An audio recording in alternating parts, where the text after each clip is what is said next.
बहुत समय पहले की बात है। एक सुंदर और हरा भरा जंगल था जहाँ अनेक पक्षी और जानवर रहते थे। इसी जंगल में एक विशाल वटवृक्ष था। इस वटवृक्ष पर रहते थे दो मित्र, एक शांत स्वभाव वाला कबूतर जिसका नाम था शुभ्र और एक चुलबुला मजाकिया तोता जिसका नाम था मिट्ठू।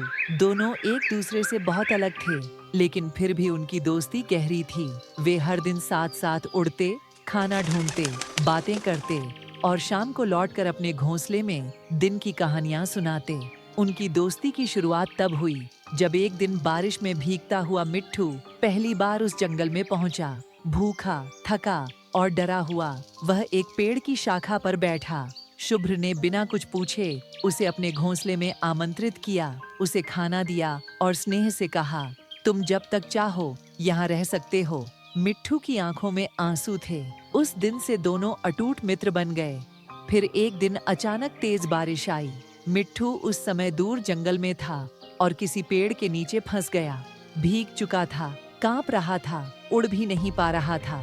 उधर शुभ्र को चिंता होने लगी। जब उसका मित्र नहीं लौटा तो वह तेज बारिश में उड़ पड़ा।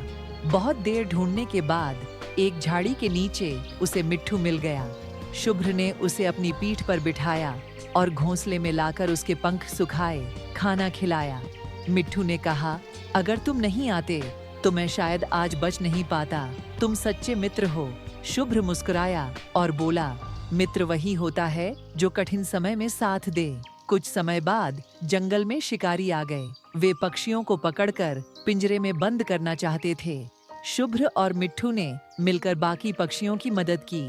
एक योजना बनाई, शोर मचाया और जाल काट डाले। सभी पक्षी आजाद हो गए।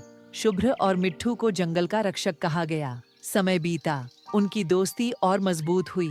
उनकी बातें, उनका साथ, उनकी निस्वार्थता सबको प्रेरणा देने लगी। एक दिन एक छोटा उल्लू जंगल में आया, अकेला, डरा हुआ। बाकी पक्षियों ने उसे अपनाया नहीं, पर शुभ्र और मिट्ठू ने उसे अपने साथ रखा, प्यार दिया, उसे सिखाया और इस तरह उनकी दोस्ती की छाया औरों के लिए भी छत बन गई।